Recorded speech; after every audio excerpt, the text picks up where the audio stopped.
누가 뭐라고 해도 우리 기독교 신앙의 본질은 사랑이라고 이야기를 할 수 있을 거예요. 창세기에서 요한계시록까지 이 모든 성경의 내용을 한 문장으로 요약하자면 우리 인간을 향한 하나님의 사랑 이야기이다 라고 표현해도 과언이 아닐 것입니다. 저는 이렇게 얘기하고 싶어요. 성경의 모든 내용은 여러분들을 향하신 하나님의 연애 편지이다 라고 이야기를 하고 싶습니다. 높은 사다리 하나가 벽에 세워져 있는 그림을 한번 여러분 상상해 보시기를 바랍니다. 그리고 그 사다리를 올라가는 것이 우리의 인생길이다 라고 한번 가정을 해봅시다. 열심히 땀을 뻘뻘 흘리면서 여러 가지 우여곡절 끝에 우리가 사다리 꼭대기까지 올라갔어요.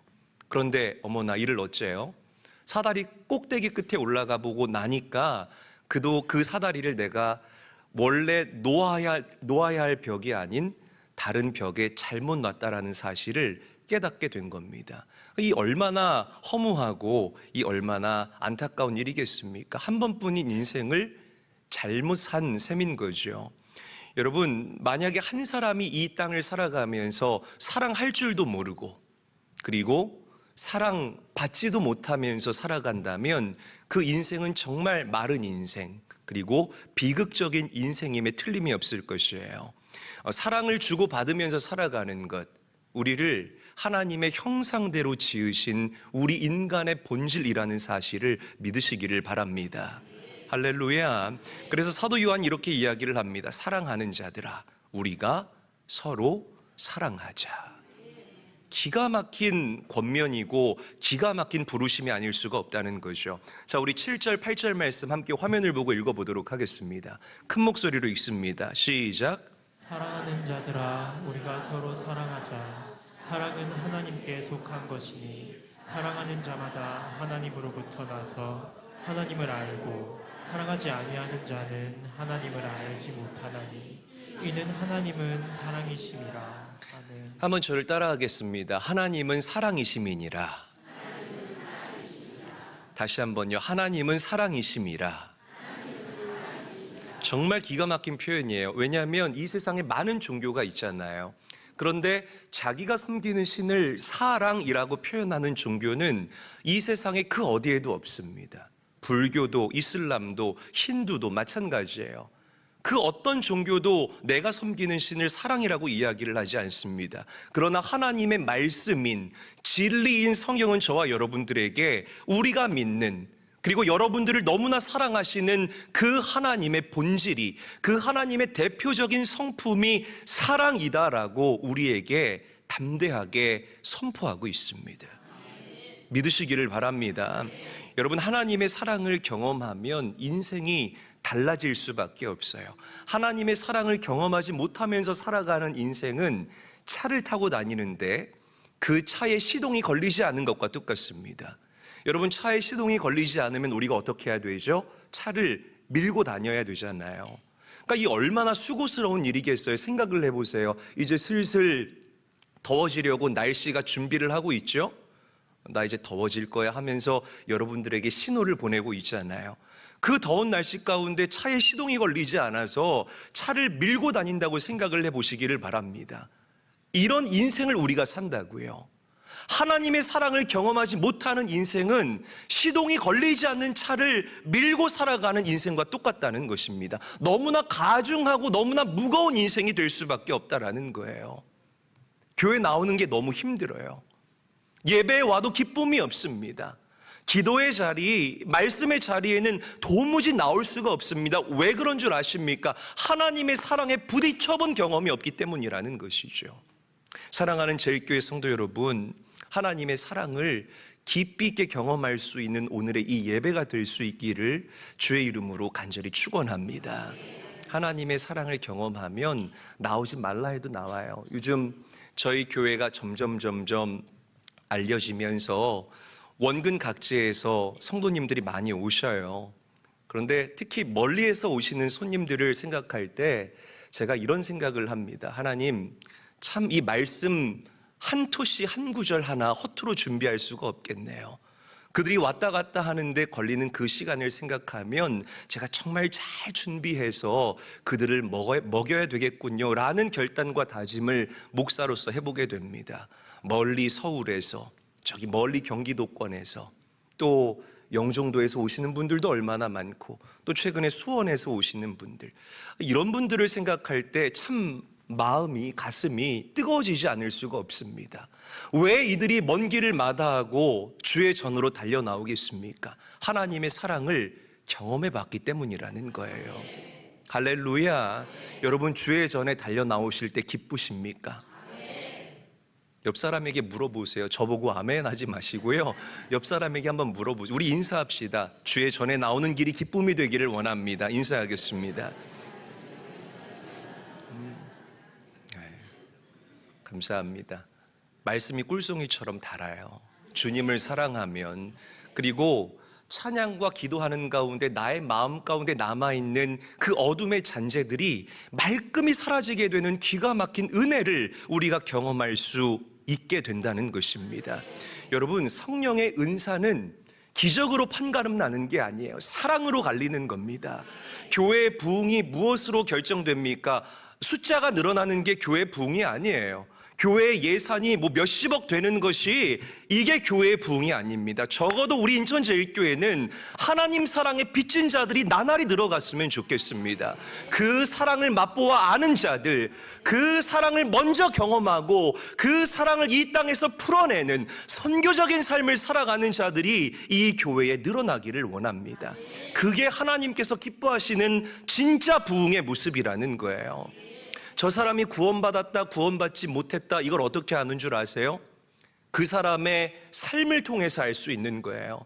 여러분들이 교회 나와서 앉아있다고 해서 다 여러분들의 구원이 개런티 되는 것이 아닙니다. 내가 사랑을 경험한 자로서 얼마나 이 땅에서 그 사랑을 아웃풋하며 살아가는가, 이게 구원받은 성도의 징표가 될 수 있다는 겁니다. 믿으시기를 바랍니다. 어떤 사람이 성령 받았어요. 야, 우리 아무개 권사님 성령 충만한가 봐. 너 옆에서 기도 들어봤어? 입만 열면 방언이 쏠라쏠라쏠라 따따따따.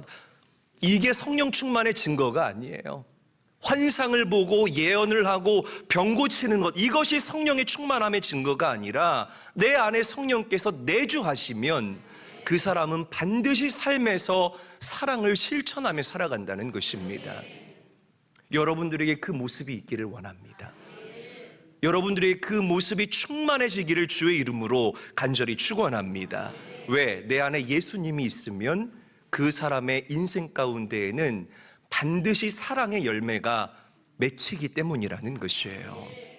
여러분, 우리 안에 계신 성령님은 우리를 연합하게 하시고 우리를 일치되게 하십니다. 사람을 배려하게 하시고 이해하게 하시고 틀린 것이 아니라 인정하게 하시고 수용하게 하시고, 할렐루야, 사랑하며 살아가는 삶의 진수를 여러분들에게 맛보게 하십니다. 그런 건강한 성도가 되시기를 다시 한번 주님의 이름으로 축복드립니다. 옆 사람과 인사하죠. 더 사랑하며 살아갑시다. 인사하겠습니다. 인사 좀 잘해봐요. 그냥 고개만 까딱까딱 하지 마시고 손을 잡으면서, 이따 손 씻으면 되잖아요. 우리 다시 한번 인사할게요. 손을 잡고 눈을 바라보면서 느끼하게 더 사랑하며 살아갑시다. 인사할게요.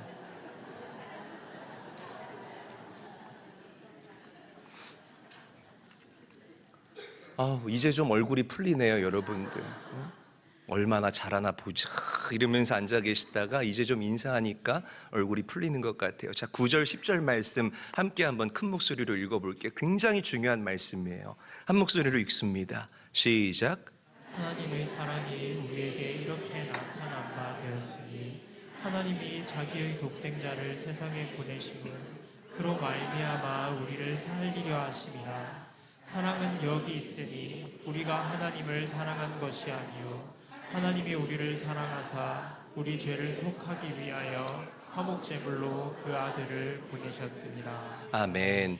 자, 하나님의 사랑이 우리에게, 눈으로 따라오세요. 우리에게 이렇게 나타난 바 되었다라고 이야기를 합니다. 자, 그런데 그 사랑이 어떻게 나타났냐면 예수 그리스도를 우리에게 보내주심으로 나타났다라는 거예요. 아멘. 여러분, 이 한 구절을 읽을 때에 정말 눈물이 핑 돌 정도의 감격과 감사함이 우리 성도들에게 살아 있어야 합니다. 왜? 우리가 뭔가 하나님께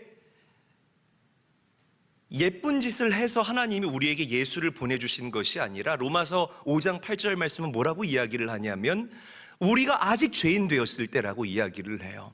여러분들이 때묻고 더럽고 그냥 놔두면 지옥으로 갈 수밖에 없는 그런 연약한 죄인임에도 불구하고 하나님이 여러분들을 사랑하시고 또 사랑하시고 또 사랑하시고 끝까지 사랑하셔서 그 사랑을 보여주신 그 사랑의 결정체가 예수 그리스도와 그분의 십자가라는 것입니다. 할렐루야. 여러분, 자식을 내어줄 수 있겠습니까? 저는 못해요. 이런 얘기가 있어요. 어떤 목사님 두 분이 계시는데 한 분은 아들만 5이래요. 와, 전혀 안 부럽습니까, 여러분? 이제 보세요. 지금 저희 교회 딸밭인데 이제 아들들이 역전할 때가 곧 올 겁니다. 네, 괜한 얘기를 했네요. 자, 다 아들이 5이래요. 근데 또 한 분의 목사님은 자식이 하나도 없는 거예요. 그래서 나이가 좀 지긋이 드신 이 목사님께서 아들 5인 목사님에게 부탁을 했다고 합니다. 이제 좀 내가 자식을 낳기에도 조금 민망스럽고 하니 당신 자네 아들이 5이나 되잖아. 나한테 좀 한 명 보내. 내가 정말 잘 키워볼게. 그랬더니 이 아들 5 있는 목사님은 배가 부르잖아요. 가뜩이나 집안 들어가면 전쟁터인데. 그래서 그러지 뭐 하면서 이 두 목사님이 헤어졌다는 거죠. 자, 집에 돌아가서 이 5 녀석들이 쭈르륵 자는 모습을 보고 목사님이 누굴 보내야 하나 한 명 한 명 뜯어보기 시작했다고 합니다. 첫째 아이를 보니까 얘는 안 돼요. 왜? 가장 우리의 그 장남이잖아요. 우리의 대를 이어야 할 너무나 중요한 인물이기 때문에 첫째는 안 되겠는 거야. 둘째를 봤는데 둘째는 너무나 명석하고 너무나 똑똑한 거예요. 얘는 나의 기대주야. 얘는 나의 호프야. 나의 희망이야. 둘째도 안 되는 거예요. 셋째를 봤는데 셋째는 나를 너무 닮았어요. 너무 잘생긴 거예요. 셋째도 안 되겠는 거예요. 넷째를 봤는데 넷째는 내가 손이 많이 가. 너무 아프고 계속해서 넘어지고 조금 부족해요. 넷째는 그래서 안 되겠고, 이 막내를 보니까 막내는 그냥 보기만 해도 눈물이 나더래. 그래서 안 되겠다는 거죠. 5을 다 뜯어봤는데 어느 하나 내 친구 목사님에게 선뜻 보낼 수가 없더라는 겁니다. 자, 그런데 그날 저녁에 이 아들 5인 목사님께서 요한복음 3장 16절 말씀을 묵상하는데 평소와는 다르게 그 말씀이 너무나 크게 이 목사님 마음 가운데 다가오기 시작하더랍니다. 하나님이 세상을 이처럼 사랑하사 누구를 주셨으니? 여러분들이 대답해 보세요. 누구를 주셨다고요? 독생자를 주셨다고 이야기를 합니다. 하나밖에 없는 아들 독생자를. 나는 5 중에서 단 한 명도 내 친구에게 보낼 수가 없는데 그 하나밖에 없는 아들을, 그 외아들 독생자를 나같이 부족한 사람을 구원하기 위해서, 나를 살리기 위해서, 나를 지옥에서 저 천국으로 옮겨내기 위해서 나에게 보내주셨다니, 그리고 십자가에 달려 죽게 하셨다니, 그 하나님의 사랑 때문에 이 목사님이 엎드려져서 목 놓아 엉엉 울었다는 것이죠. 여러분 혹시 주변에 들어보셨나요? 죽은 사람을 살리기 위해서 나의 아들을 내어주는 그런 이야기 들어보셨습니까? 저는 들어본 적이 없습니다.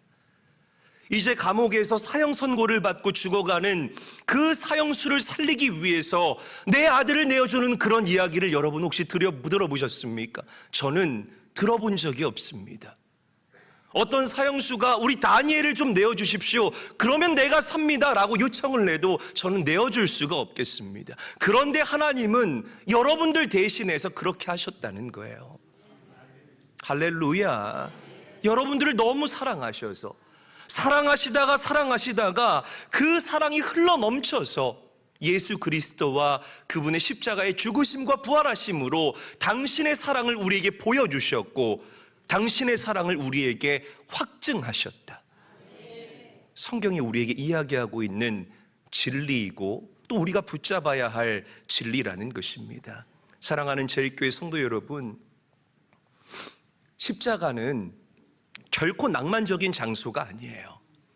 그 여러분들이 가볍게 목걸이로 만들어서 액세서리하고 귀걸이와 반지로 만들어서 끼고 다니는 그런 의미 없는 정도의 액세서리가 아닙니다. 십자가는 하나님께서 당신의 아들을 못 박으신 장소입니다. 예수의 피가 흐르고 하나님의 눈물이 흐르는 곳이 우리가 우리 가슴에 새겨야 할 십자가라는 사실을 믿으시기를 바랍니다. 할렐루야.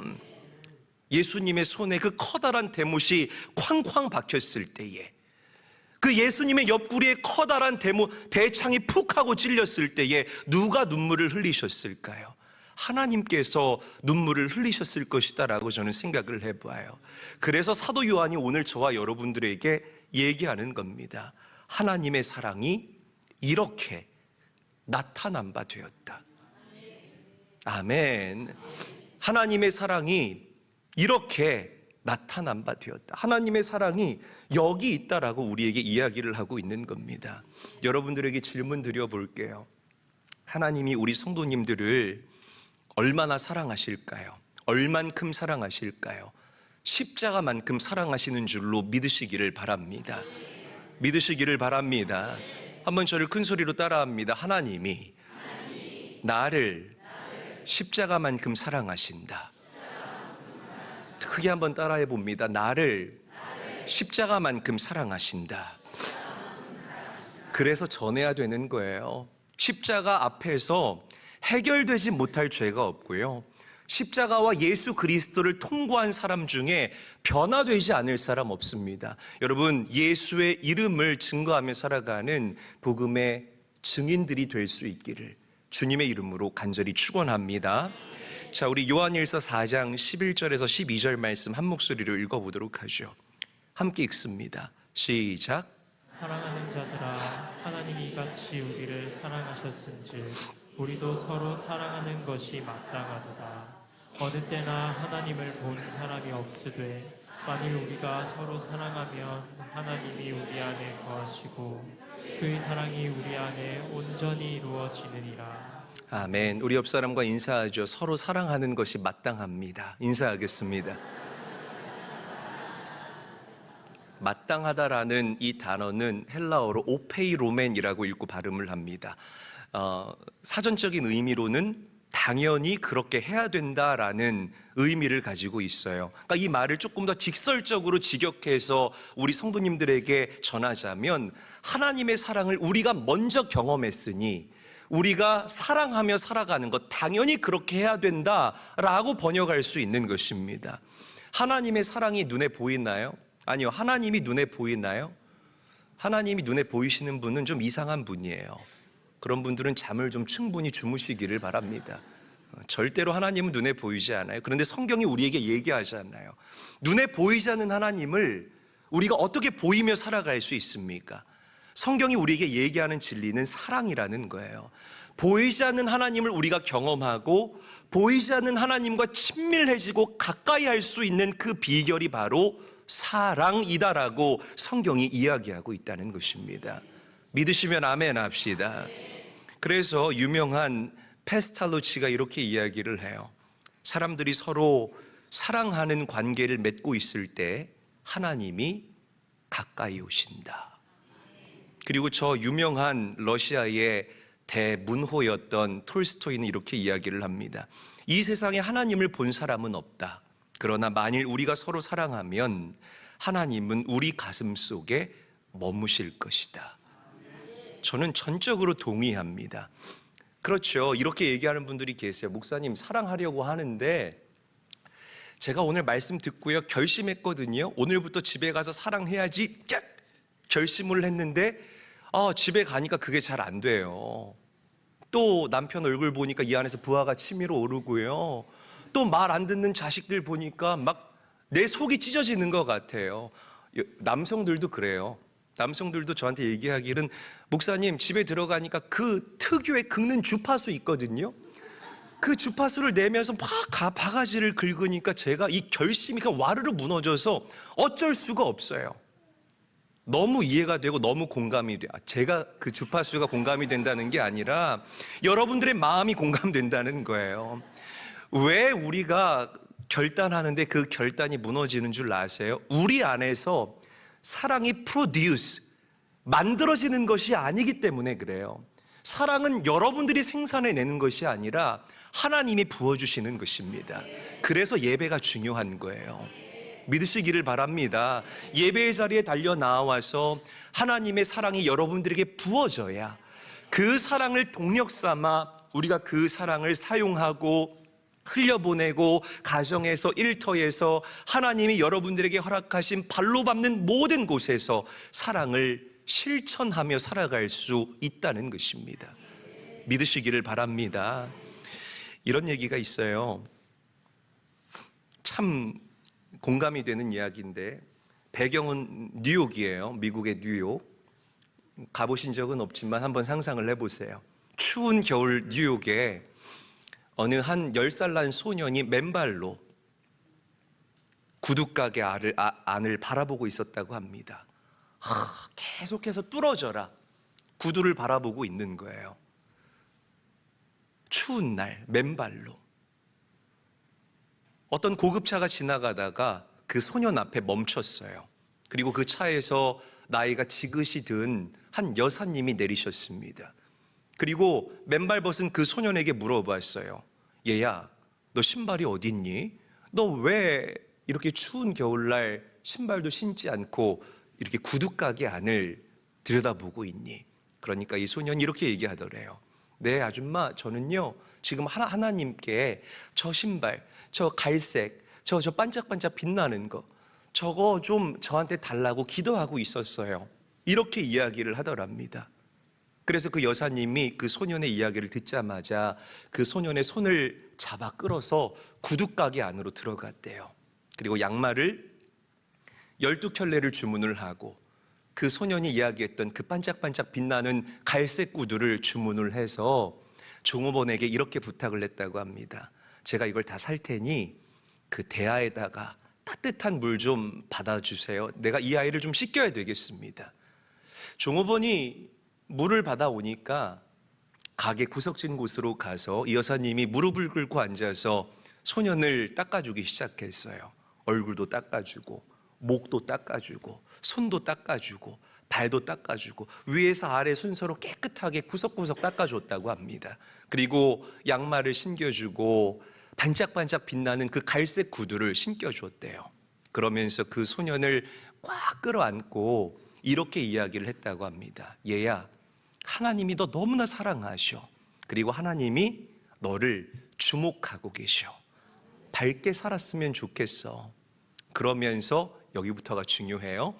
그러면서 이 여사님이 자신의 차로 가려는 그 찰나에 이 소년이 그 여사의 손을 탁 붙잡으면서 이렇게 질문하더랍니다.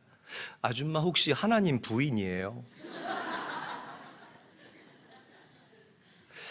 아줌마 혹시 하나님 부인이에요? 참 여러분 이게 여러분들이 웃으셨지만 저는 이 아이의 이 한마디의 질문이 대단한 질문이 아닐까라고 생각해요. 그리고 이 마지막 때를 살아가는 저와 여러분들이 들어야 할 세상의 질문, 세상의 인정이 아닐까라고 생각합니다. 여러분 보세요. 요한복음 13장 35절 말씀에 주님이 뭐라고 말씀하셨냐면 너희가 서로 사랑하면 서로 뭐하면요? 너희가 서로 사랑하면 이로써 모든 사람이 너희가 내 제자인 줄 알리라라고 말씀하셨습니다. 다른 것으로 우리가 내가 예수님 믿습니다, 내가 하나님을 사랑합니다, 다른 것으로 증명하는 것이 아니라 사랑하며 살아갈 때 그것이 드러나고 증명되어진다라고 성경은 저와 여러분들에게 이야기하고 있다는 것입니다. 사랑하는 저희교회 성도 여러분, 사랑하며 살아가게 되시기를 우리 구주 예수님의 이름으로 간절히 축원합니다.